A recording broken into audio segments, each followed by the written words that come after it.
Good morning. Let's take a quick look at this file here. I think the last one the MD must post was... Where is it here? It was way up here. Here's my file. Alright. Let's download that one. So, it seems like the problem is missing pieces. So you can see by this picture here, we're missing the C's and the S's, piece of the ampersand. Excuse me. Yeah, several pieces missing. So let's take a run at this. And it doesn't... Like, is this a crazy long lead-in, or is that just me? I wish I could zoom in more here. Here. Like, does this look like a really long, bizarrely long lead-in here? And here, too? Like, that lead-in looks like it's huge, right, in comparison to this one? So hopefully the... Okay.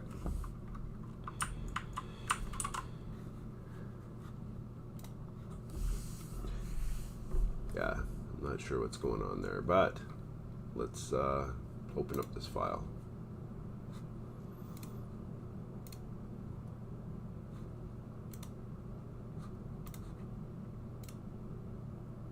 Okay. So I'm going to try to do it exactly like the OP first, because in his, I'm not sure why you just posted the sketch by itself. Oh, I see. Here's history. You did extrude it. I see, a bunch of times. Trying to make it work out for you. I see what was going on. Okay.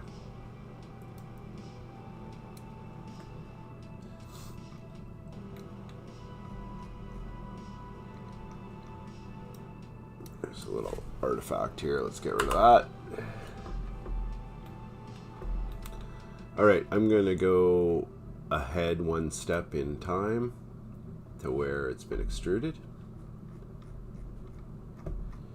And let's move into manufacturing.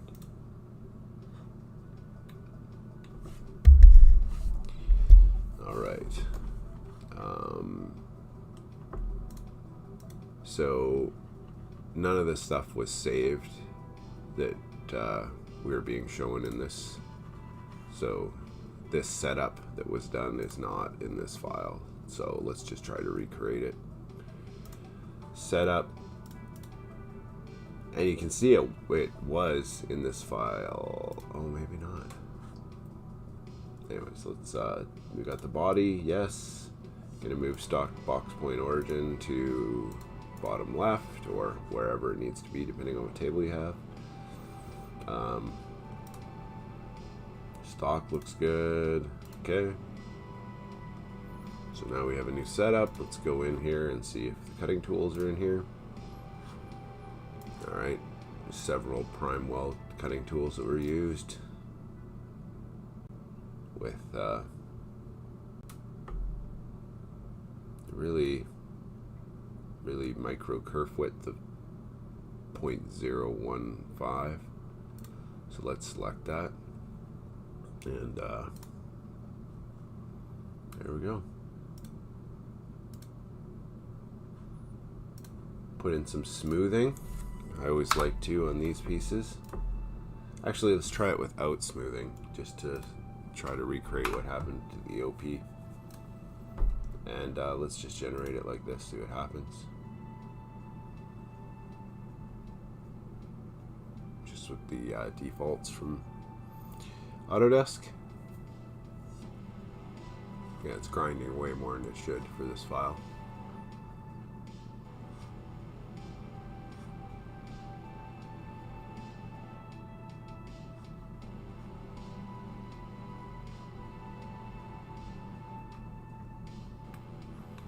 The simulation's a little screwed up, but the kerf looks okay. Here, let me, oh, but it missed these, which is pretty obvious because you're not going to fit this inside here.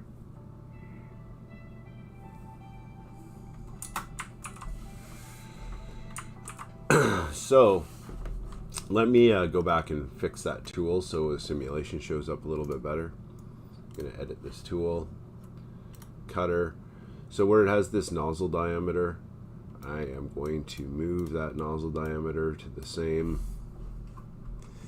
Let's actually give this thing a realistic kerf width of 0.5. How about, let's do that.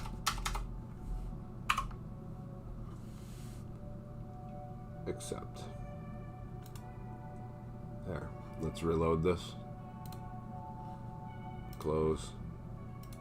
Generate. Give it an extra second. Yeah, because it'll show the material being cut to the width of that nozzle diameter. Okay. Okay, it picked up everything but the two little holes, which all I'll do is just adjust these to a little bit smaller entries, and it'll go 0.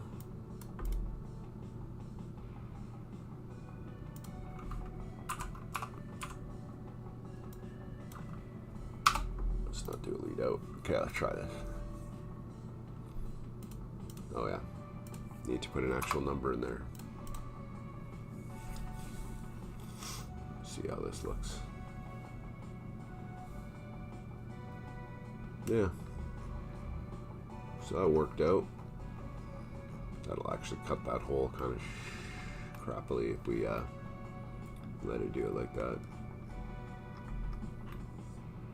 But it's picking up everything.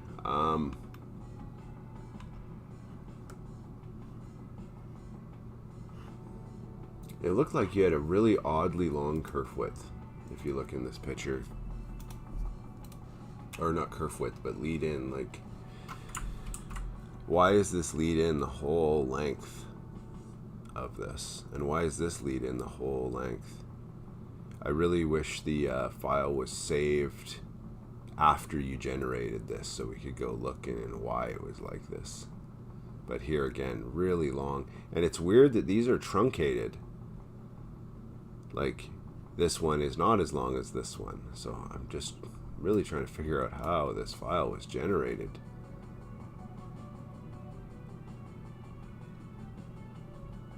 Because you see, these lead-ins are all adjusting in length, which is, I wish I knew where that option was, because that would be amazing. But look how long it is in here. Why would you want it? Why would it want to cut all the way like that to start? It just seems odd. Like, is that a lead out or a lead in? Huh. I'm just not sure. I wish the file could have got saved though at this point. Okay. So, yeah, that works. I'm going to go back to... I'm going to start a new setup and try a different version of it. Let's look at actually a simulation first. It should cut fine.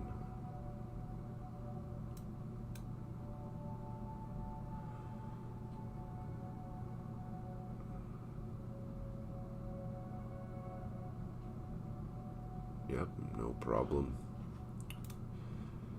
Okay, let's do another setup.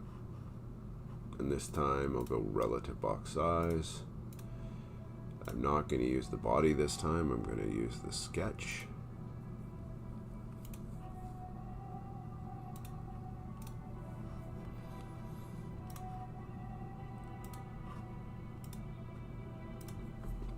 I'm going to put a little top offset so it has some actual depth to it.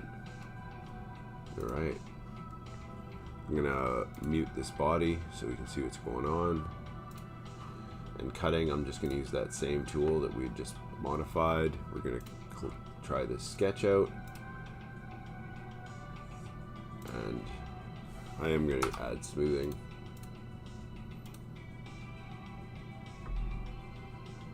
And I'll give it the same lead-ins as we had on the other one, just so we know it fits in those little circles, holes.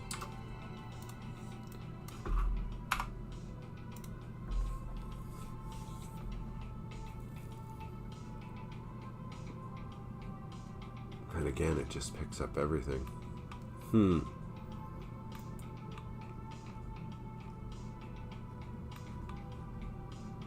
Now what is this little weird artifact here?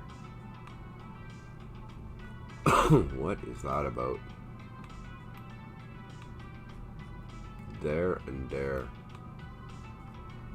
What are those things? Let's go back to design and see if there's, yeah, take a look at that. That's what it is. There's tiny little deals here. Let's delete those. So there's 3 little artifacts on there, and I don't know whether they would kind of screw with the guy's development on this or not, but let's try it again.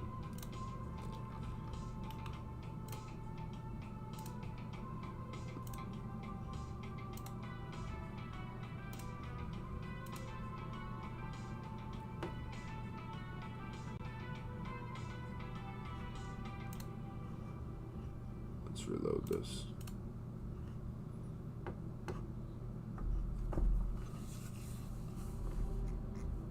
Yeah, so at least it's not showing those. And again, it has generated everything.